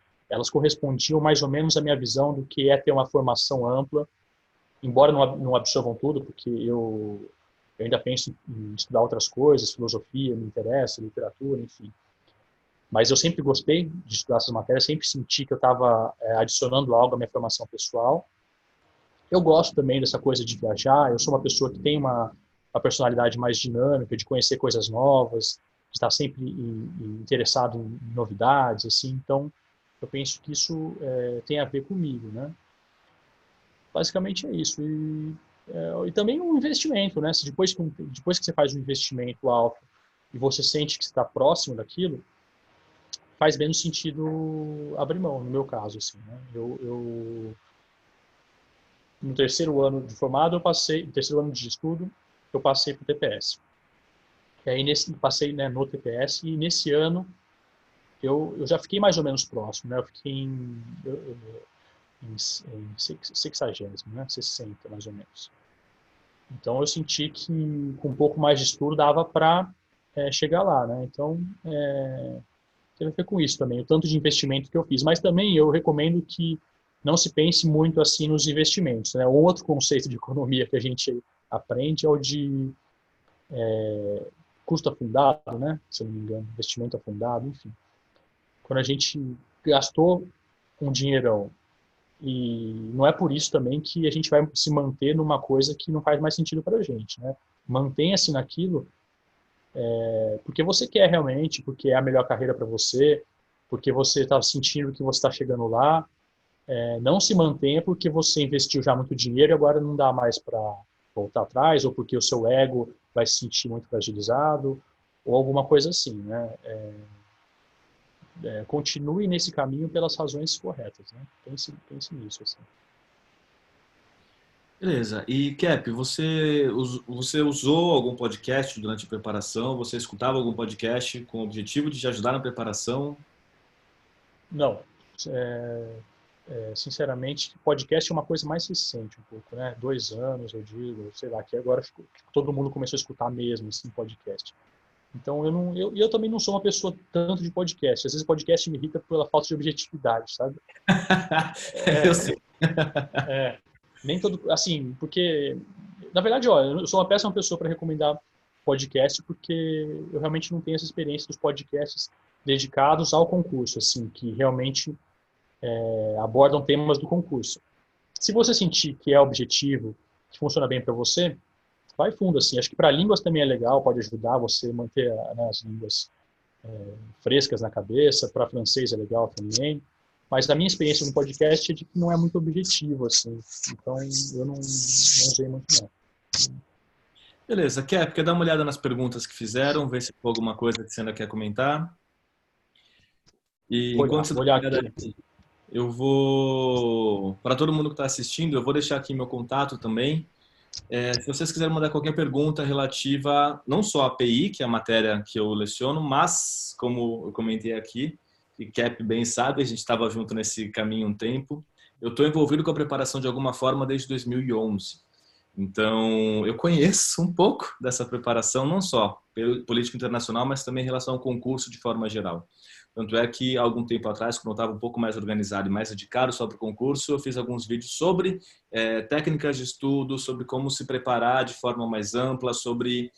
durante o período também eu fui coordenador pedagógico, orientador pedagógico do IDEG. Então, não só em relação a política internacional, mas outros aspectos do concurso, sinto-se à vontade para entrar em contato. Um outro ponto também que eu comecei a falar e me esqueci é que tem 3 livros que eu normalmente recomendo para quem está começando a preparação. O primeiro deles é a História da Política, perdão, não é a História da Política Exterior do Cervo. É A Inserção Internacional do Brasil, do Vicentini, que ele é mais direto, ele é muito mais didático, então para quem está começando é melhor. O Boris Fausto, sobre a história do Brasil, não concisa, é o maior mesmo de história do Brasil, e o Sombra Saraiva, de história das RIs contemporâneas. Eu acho que esses 3 livros, eles são livros que você consegue ler sem uma orientação do professor, que tem muito material que você precisa de uma orientação para conseguir extrair o máximo que o material pode oferecer e saber o que é importante e o que não é. Então, esses 3 livros, o do Vicentini, A Projeção Internacional, o História do Brasil, do Boris Fausto, e o Sombra Saraiva, História das RIs Contemporâneas, eles podem ser lidos sem uma orientação prévia, porque eles são integralmente aproveitáveis para o concurso. Então, são esses.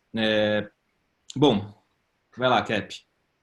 Phil, só para eu saber, dá 10 minutinhos, dá para a gente ter aqui Dá, ainda? tranquilo, tranquilo, vai lá. Tá. Qual matéria eu tinha mais dificuldade e como eu superei? Bom, eu falei que economia mesmo, que era a matéria que eu achava mais difícil, né? E eu superei dando uma prioridade a cursos regulares nesse começo, assim. Foi um dos primeiros cursos que eu fiz foi de economia, depois eu fiz com a Michelle Milton, depois eu fiz com o Bolzan, depois, enfim, eu dei prioridade para a matéria que era mais difícil, justamente por sentir que eu precisava, né, chegar lá. Uh, pergunta de como sair para a CP de São Paulo e ir para o exílio no interior me ajudou nesses últimos anos. Bom, me ajudou sim, sobretudo na qualidade de vida, no tempo de deslocamento para a biblioteca era menor. Aqui na casa dos meus pais, né, tem comida, tem silêncio. Então, enfim, meus pais me ajudavam, minha mãe me ajudava. Então, tudo isso melhorou minha qualidade de vida e me deixou mais desestressado, né? A vida do interior é menos estressante, né? Então, isso ajudou sim. Os custos são menores também para fazer uma academia, para fazer as coisas. Então, teve uma contribuição, sim, nesse último ano, né? Porque faz um ano só que eu vim para cá. Se eu aconselho fazer doutorado durante a preparação, acho que eu vou falar o nome das pessoas, né? Aline Monteiro. Se eu aconselho fazer doutorado da preparação, não, eu acho que não. Acho que doutorado é realmente bem mais pesado que o mestrado e é um pouco demais, assim. Mas aí depende do seu objetivo, né? Se você estiver pensando em talvez fazer um doutorado, começar a dar aula e se preparando com mais calma para o concurso, acho que é válido também, desde que você saiba que o doutorado e o concurso são duas coisas bem difíceis de conciliar. Se eu li muitos livros integralmente, eu priorizava determinados capítulos, da Isabela Monteiro. Eu priorizava os capítulos mais de acordo com as indicações de leitura dos professores. Os livros que eu li integralmente eram livros mais básicos, né? Por exemplo, o Amado Servo, o Aris Fausto, os manuais de economia, esse livro que o Phil comentou, inclusive, sobre teoria das relações internacionais. Eu li alguns livros integrais, sim, mas sempre com esses livros que são mais generalistas, digamos assim, e recomendados pelos professores. Emerson Lisboa, quantas horas eu estudava durante a semana? Eu já falei essa, né, que são 7 horas por dia, basicamente, incluindo o sábado, né? Tirava o domingo integralmente. Mas também não ficava chateado se eu não conseguia estudar às 7 horas todos os dias, sabe? Acho que o mais importante é você se regular, e se no sábado você for estudar só 4 horas, 3 horas e quiser sair ou descansar, faça isso sem culpa também. Essa questão da culpa também é meio prejudicial.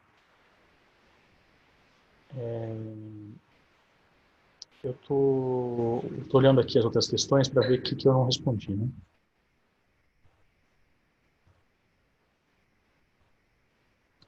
Sobre essa pergunta, sobre as línguas, se vale a pena começar em escolas de línguas ou cursinhos do CACD, eu recomendo começar já nos cursinhos do CACD, sabe? Eu acho que é bom você fazer o estudo já direcionado. Eles estão preparados também para alunos que não têm nenhuma base. Inclusive em espanhol, eu comecei do básico, já com os professores exclusivos do CACD, e foi bom, assim. Então, eu recomendo, sim, desde que você possa, né? Às vezes você não pode, você tem acesso a um curso mais barato, um curso na sua faculdade que é gratuito, também é válido. Sobre a dica para estudante de direito da prática jurídica para que ela se concilie melhor com o concurso, e lembrando que essas questões são da Fernanda O'Hara, eu não sei se eu posso te ajudar muito nisso. Assim, eu fiz estágio, né, durante algum tempo no Tribunal de Justiça de São Paulo, e a única coisa que me ajudou foi indiretamente, né, ter sentir que eu estava fazendo alguma outra coisa também legal, que minha vida estava caminhando também, não estava apostando todas as minhas fichas na mesma coisa. Mas fora isso, eu acho muito difícil conciliar, porque a menos que você trabalhe com o direito constitucional, algumas áreas do direito civil e direito internacional, dificilmente vai te ajudar, assim, né? Então, não sei se ajuda muito não, sinceramente. Qual foi a sequência lógica de curso e disciplinas que você fez, do Rômulo Vieira? No começo, eu dei prioridade para, como eu disse, para português e inglês. Estudei também economia bastante no começo, porque era uma matéria que eu sentia que era difícil. Então, eu fui, assim, em matérias que eu sentia que eu estava muito distante, que eu não fazia ideia do que era aquilo. Eu dei importância para isso e dei importância para as línguas. por saber que é uma matéria, que são matérias que demoram um tempo mais, e para português, por saber que é uma matéria que permeia todas as outras, né? Todas as outras matérias na terceira fase você vai ter que, na segunda fase, né, você vai ter que escrever bem. Então, eu dei importância para isso.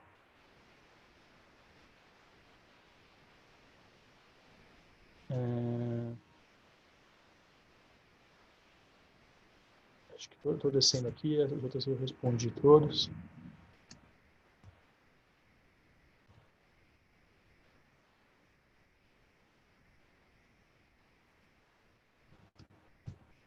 Tá acabando aqui já. Deixa eu só ver se tem mais algum. Tranquilo, Cap, sem problema. Sobre a idade, eu tenho 32, né? Tem gente que entra com 23, tem gente que entra com 45. Não acho que isso vai determinar. No passado, o segundo colocado tem mais de 40, por exemplo, né?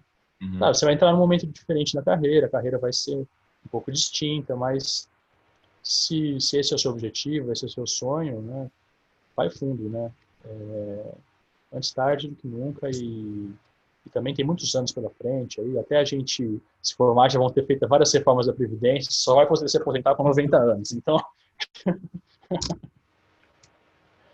Cap, com que idade você começou a estudar? O pessoal perguntou também. eu comecei a estudar quando eu me formei, né? Mais ou menos com 25 anos, né? Uma coisa assim, 24, né? Acho que mais ou menos isso. Só vendo aqui se tem alguma outra coisa para. Ah, tá. Fala sobre a segunda fase, por favor. Não consigo ver o nome aqui, errei. Tá só aparecendo Rê aqui. É, tempo, construção das respostas, recursos. Bom, é importante treinar o tempo. Acho que você conseguir fazer as questões sem chegar no final desesperado, isso é muito importante, né? Eu consegui fazer todas as provas com um tempo bom, só em História do Brasil que eu cheguei desesperado nessa última questão, eu fiz essa última questão com muito menos tempo do que eu gostaria, e eu fui prejudicado por isso, sabe? E o meu desempenho foi afetado.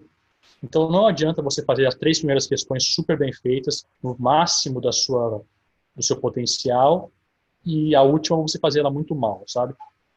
Às vezes cai uma questão, acontece, cai uma questão que você fala, essa questão eu sei tudo sobre ela, eu sou capaz de tirar 30 nessa questão. Mas, se você também se excede ali em querer colocar todo o detalhe possível e acaba perdendo mais tempo do que você deveria, é contraproducente também, sabe? Então, às vezes, vale a pena você fazer uma questão que você sabe tudo, um pouquinho abaixo do seu potencial, para você ter mais tempo, ou tempo suficiente para se dedicar às outras. Então, essa questão do tempo, eu recomendo fazer simulados sempre que você, depois que você já tiver um certo nível de estudo, né? Não precisa estar já super bem preparado, mas depois que já tiver uma base razoável, vale a pena você fazer esses simulados, pegar e fazer um simulado de 4 horas, fazendo 4 questões, sabe? Para sentir bem essa questão do tempo. É bem importante isso. Vale a pena sim.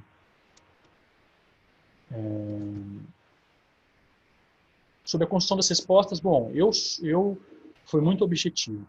Eu sinto que ser objetivo é recompensado, é uma coisa que é recompensada na correção. Sobretudo agora nessas correções que tem quesitos claros, que devem ser abordados. Então, responda objetivamente os tópicos, estruture a sua resposta na ordem dos tópicos e, se possível, com parágrafos que correspondam às perguntas. Então, se você tiver 3 tópicos, faça 1 ou 2 parágrafos por tópico, por exemplo, sabe?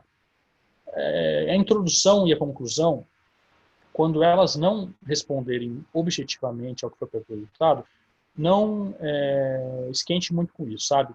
Tente fazer uma conclusão e uma introdução que sejam ou bastante simples e que não te tome muito tempo nem espaço, ou que já responda ao que foi perguntado, sabe? É isso. Deixa eu ver o que mais. Ó, meu Instagram, eu fiz Instagram agora, né? Tinham perguntado nas redes sociais aí. Uma coisa da qual eu fiquei distante foi o Instagram. Nunca tive Instagram, porque eu sei que é uma coisa meio viciante, que poderia tomar muito tempo, então eu não fiz até esse resultado aí, né? Então eu fiz faz 5 dias no Instagram. Estou me acostumando ainda, mas pode anotar aí que vou escrever Luiz com Z, CK Nogueira. Aí eu posso tirar dúvidas sim lá, pode me perguntar as coisas.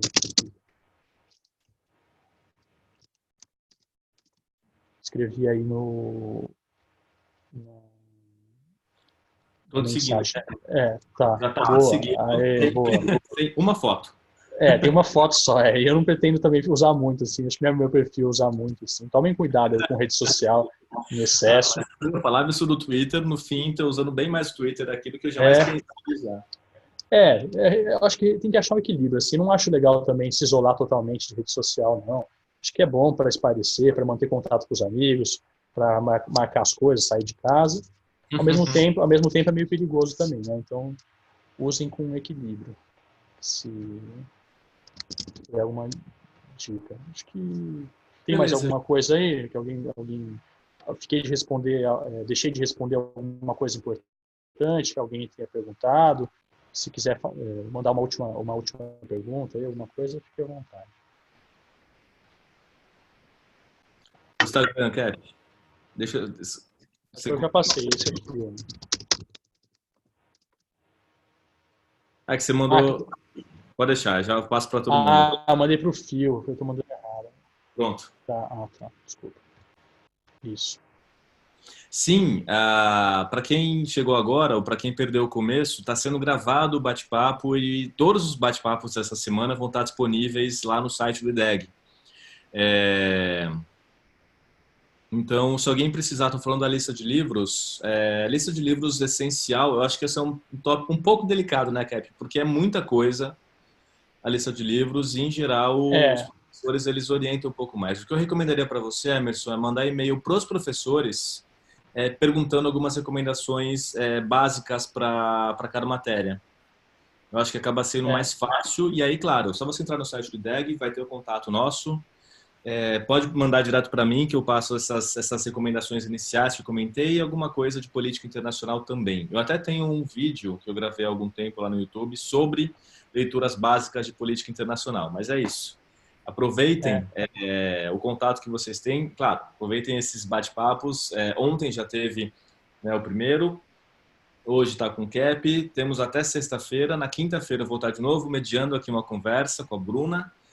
E, enfim, aproveitem ao máximo essa Uhum. semana e qualquer dúvida que vocês tenham, só mandar e-mail, entrar em contato com a gente. Cap, muitíssimo obrigado. Fio, posso responder essas duas últimas perguntas que Ah, claro!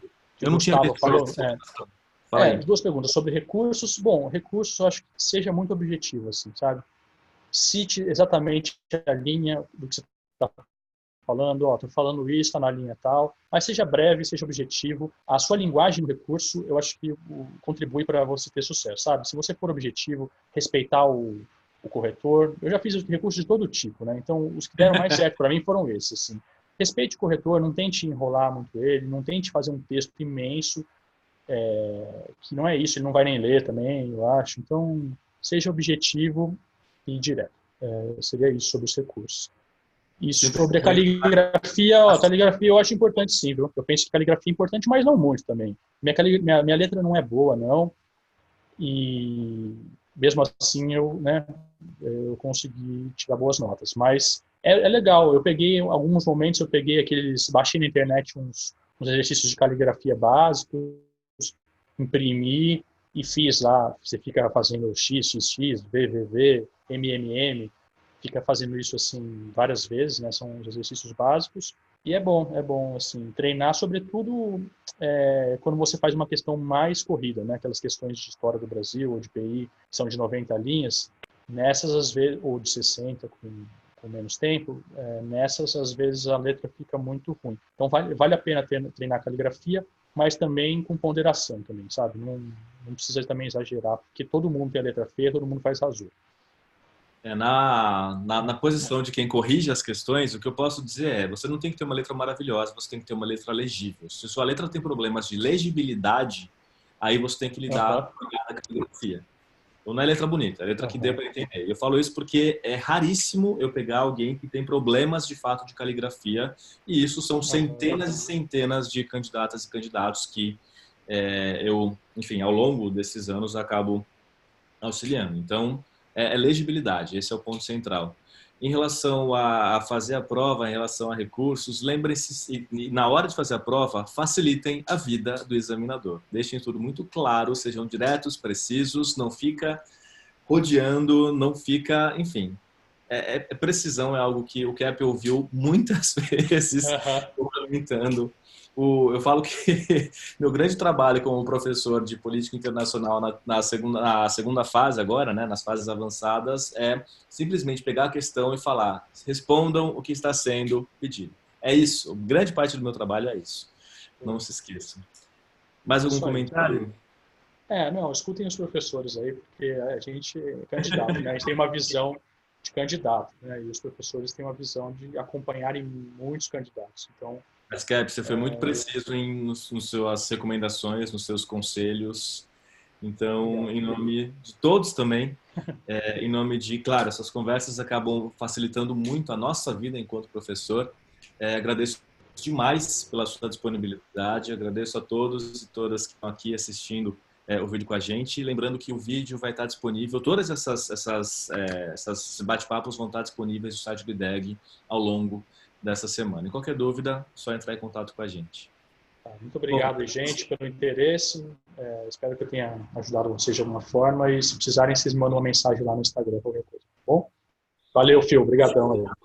valeu, Cap, um abraço. Tchau, tchau. Tchau.